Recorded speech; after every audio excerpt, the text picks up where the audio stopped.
आपको एक बहुत इंटरेस्टिंग स्टोरी सुनाने वाले हैं।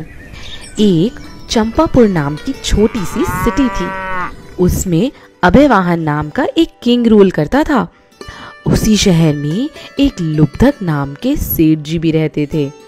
और पता है बच्चों, उन सेठ जी के पास बहुत सारी वेल्थ थी, धन था, पैसा था, मतलब वो बहुत रिच पर्सन थे। मगर वो बहुत ही माइजर थे, कंजूस थे, मतलब बहुत सेविंग करते रहते थे, कभी कुछ स्पेंड ही नहीं करते थे। लुब्धक के पास जो इतना सारा गोल्ड था ना, आपको पता है लुब्धक ने उस गोल्ड से, सोने से क्या बनवा रखा था? उसने बहुत सारे बर्ड्स और एनिमल्स के पेयर्स बनवा रखे थे गोल्ड में, जैसे peacock, pigeons, deer, elephants, lion etcetera. इन सारे पेयर्स को उसने मोतियों से, पर्ल से इतना अच्छा सजाया था कि सब लोग उसकी बहुत तारीफ करते थे। इन सब में उसने एक ऑक्स मतलब बैल भी बनाया था। आपने कभी देखा है ऑक्स को? फार्मर्स उसे फील्ड्स में यूज करते हैं हेल्प करने के लिए।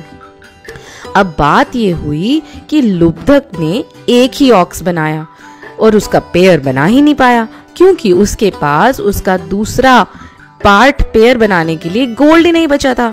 अब वो सोचने लगा, बहुत परेशान हो गया कि मैं क्या करूं, कैसे इस ऑक्स का दूसरा ऑक्स बनाऊं और एक पेयर बना लूं। वो रात दिन इसी चिंता में सो ही नहीं पाया। उसके दिमाग में बस यही चलता रहता था कि इस बैल का जोड़ा बनाने के लिए मैं क्या करूं। एक बार चंपापुर नगर में बहुत जोरों से बारिश हो रही थी। पूरे 7 दिन तक लगातार मूसलाधार मतलब कंटिन्यूअस बारिश होती रही। और आपको तो पता है ना कि जब बहुत तेज बारिश होती है तो क्या हो जाता है, नदियों में, रिवर्स में पानी भर जाता है। तो वहाँ लुब्धक के घर के पास नदी का पानी इतना बढ़ने लगा कि उसमें किसी के जाने की हिम्मत नहीं थी। लेकिन आपको पता है, लुब्धक इतना कंजूस था कि उसे नदी से भी डर नहीं लगा। लुब्धक को तो पैसा कमाने की इच्छा थी। वो बहुत सी मनी अर्न करके गोल्ड लाके अपने बैल का पेयर बनाना चाहता था।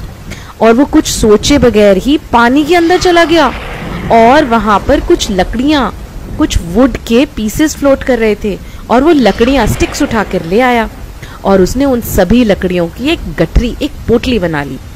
और आपको पता है ये सब कौन देख रहा था? ये सब विंडो में से चंपापुर की क्वीन देख रही थी, अपने पैलेस की विंडो में से। और उसने तुरंत अपने किंग को बुलाया और सब कुछ देखने को कहा। किंग ने भी देखा। उन दोनों ने सोचा, अरे ये आदमी तो बहुत पुअर लगता है इसके पास बिल्कुल भी पैसा नहीं है। इतनी बारिश में, इतने पानी में भी ये अपनी जान की परवाह ना करते हुए, अपनी लाइफ की केयर ना करते हुए लकड़ियां इकट्ठी कर रहा है। किंग को उस पर बहुत दया आई। उसने तुरंत अपने सेवक से, अपने सोल्जर से लुब्धक को बुलवाया। फिर किंग ने उस लुब्धक से कहा, अरे भाई तुम तो बहुत ही गरीब लगते हो जो इस भरी बारिश में नदी से लकड़ियां इकट्ठी कर रहे हो। किंग ने कहा, तुम मेरे ट्रेजर में से जितना पैसा चाहे उतना ले लो। लेकिन आपको पता है, लुब्धक बोला, महाराज मुझे पैसों की जरूरत नहीं है, मेरे पास एक बैल है पर उसका पेयर पूरा नहीं हो रहा, मुझे तो बस उसका पेयर पूरा करना है। किंग ने उसे अपने सेवक के साथ भेजा और कहा, इसे जो चाहिए वो बैल दे दो। पर लुब्धक बोला, महाराज मेरा बैल तो सबसे अलग है।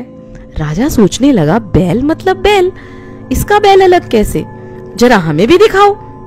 अब लुब्धक राजा को अपने घर लेकर आता है और घर आने पर अपने सारे सोने के पेयर्स दिखाता है। King gets shocked to see so much gold in his house. इतने सारे चमकीले, चमकते हुए सुंदर बर्ड्स, एनिमल्स, वाह। फिर लुब्धक बोला, महाराज जी देखिए ये बैल, इसका मुझे दूसरी जोड़ा बनाना है और मैं इसी के लिए ही तो सोना इकट्ठा कर रहा हूँ। किंग को अब सारी बात समझ में आ गई।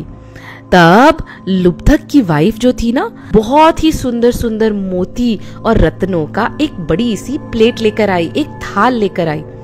लेकिन क्या हुआ पता है, इतने सारे मोती रत्न देखकर लुब्धक को बिल्कुल अच्छा नहीं लगा।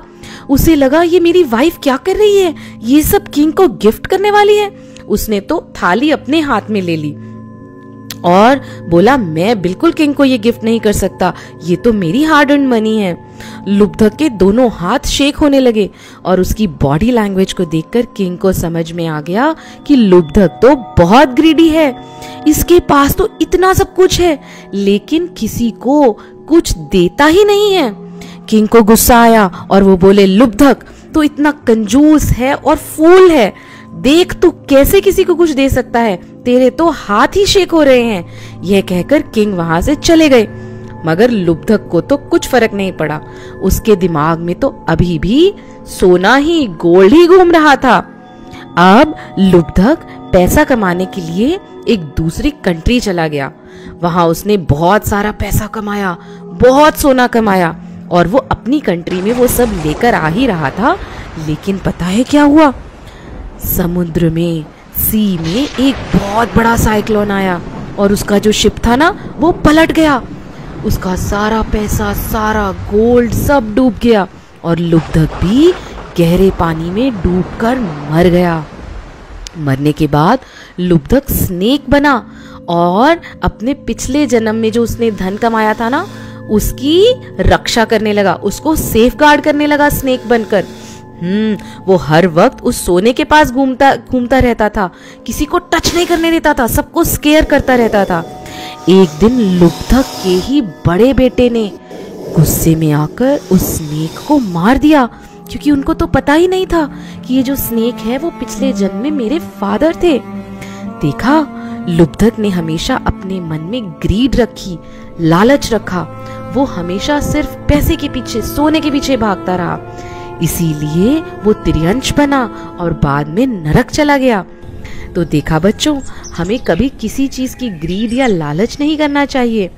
हमारे पास जो भी टॉयज हों, जो भी चीजें हों, हमें सबसे शेयर करना चाहिए और हमें नए टॉयज के लिए भी अपने पेरेंट्स से बहुत जिद नहीं करनी चाहिए। जब आपको नए टॉयज लेने का मन हो तो अपना कोई पुराना टॉय गरीब बच्चों को दे देना चाहिए, उनको जिनके पास टॉयज नहीं है। आप करोगे ना ऐसा ही? यही तो है उत्तम शौच धर्म, मतलब मन में लोभ नहीं आना। बोलिए उत्तम